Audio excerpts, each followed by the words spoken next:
2 hari setelah dihajar 2-1 oleh Pasuruan United di kandang sendiri, Persibo Bojonegoro nyaris kalah 2 kali beruntun saat menghadapi tim kota tetangga Persatu Tuban pagi ini, Sabtu 15 Oktober 2022 di Stadion Legend Sudirman.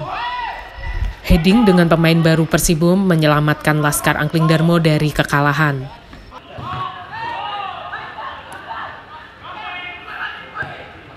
Hasil ini menjadi kesekian kalinya Persibo bermain draw saat menghadapi tim sesama Liga 3. Sejak awal pertandingan, kedua tim sudah saling serang.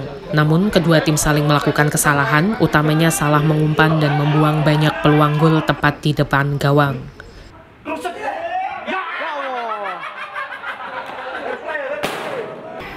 Hingga akhir babak pertama, kedua tim belum mencetak gol.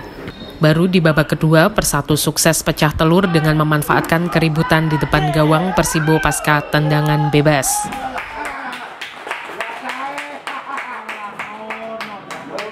Sampai sebelum peluit akhir berbunyi, Persibo hampir tidak bisa menghajar gawang Persatu.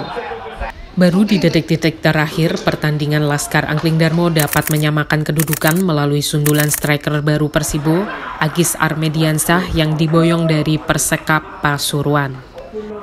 Selain itu, sama seperti laga melawan Pasuruan United, permainan berjalan dengan agresif. Cukup banyak pemain Persibo dan Persatu yang menghajar satu sama lain, dan beberapa pemain Persatu harus ditarik keluar lapangan. Wasit juga tidak segan untuk menghadiahkan kartu kuning kepada pemain.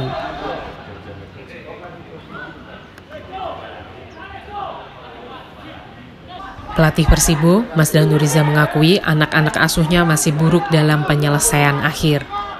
Meskipun Mas Dra senang timnya masih mampu menyamakan kedudukan dan menguasai pertandingan, pemainnya belum bisa mengimbangi dengan distribusi bola dari tengah ke lini depan yang baik. Mereka lemah juga naluri cetak golnya. Komentar untuk pertandingan pada hari ini? Ya, alhamdulillah kita telah menyelesaikan satu pertandingan cukup menarik ya, cukup bermanfaat terutama untuk tim Persibo.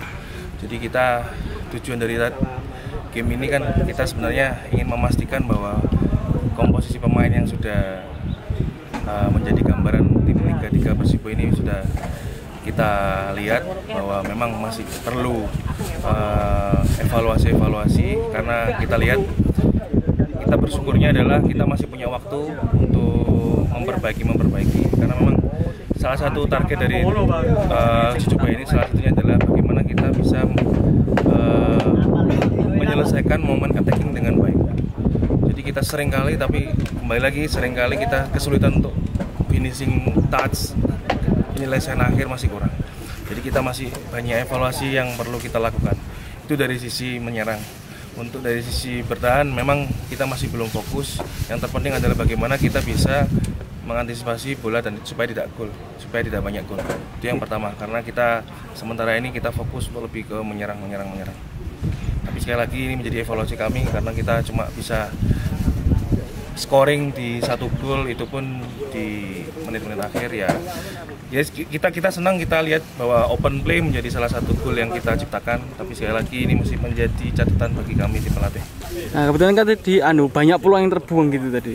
Ya, kita beberapa kali, makanya ini kan jadi salah satu catatan bagi kami tim pelatih. Ketika kita menyerang, kita selalu kesulitan dalam penyelesaian akhir. Okay. Ya memang sekali lagi kita belum punya striker murni.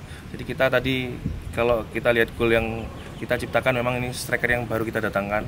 Dia adalah striker di musim lalu menjadi top skor klubnya di Kota Pasuruan. Harapannya ini bisa nanti kedepannya bisa lebih baik lagi. Karena kita lihat baru datang tadi malam, jadi langsung pagi langsung game. Harapannya nanti kedepannya bisa tune in lagi ke tim kita. Oh, serem berarti datang langsung ngegol. Ya. Kemudian tadi waktu kebobolan tadi kan pas pemainnya bingung sendiri waktu scrimmage. Ya, memang momen defending ini yang kita masih belum jadi fokus utama, karena untuk sementara ini di momen pre-season ini kita manfaatkan bagaimana skenario menyerang, terutama momen attacking.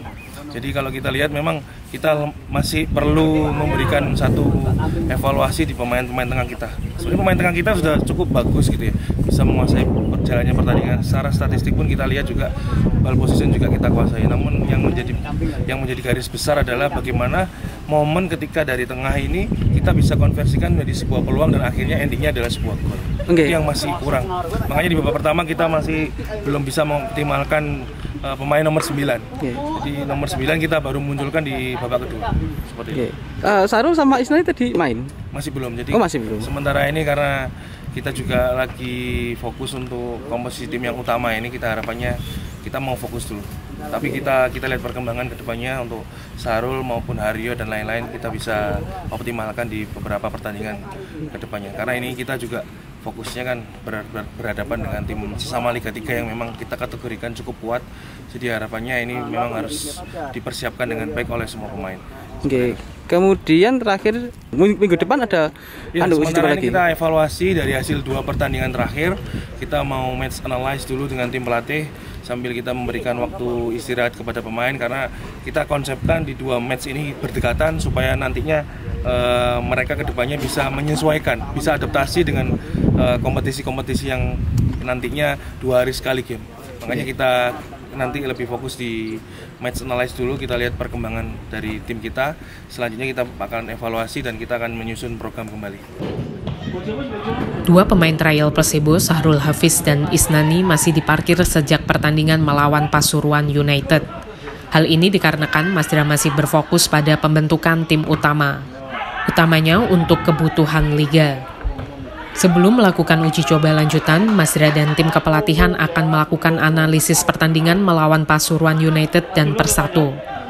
Menurut Masdra, 2 laga uji coba ini ditujukan untuk simulasi jadwal liga yang umumnya berdekatan. Sementara itu, pelatih Persatu Medi Redondo bersyukur timnya nyaris menang karena diakuinya cukup banyak anak-anak asuhnya yang absen akibat cedera. Selain itu, skuad Persatu secara keseluruhan juga belum lengkap. Akibat ini, Persatu harus turun dengan skuad yang tidak lengkap.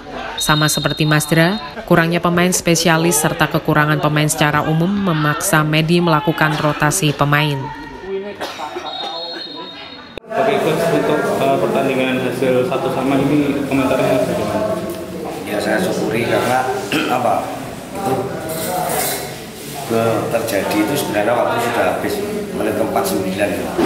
Terus pemain kita banyak yang kebetulan hari ini yang masih terapi cedera penyembuhan. Jadi kita hari ini main dengan tempat yang tidak komplit. Untuk penerapan waktu latihan sendiri di pertandingan ini apa sudah terlaksana atau belum?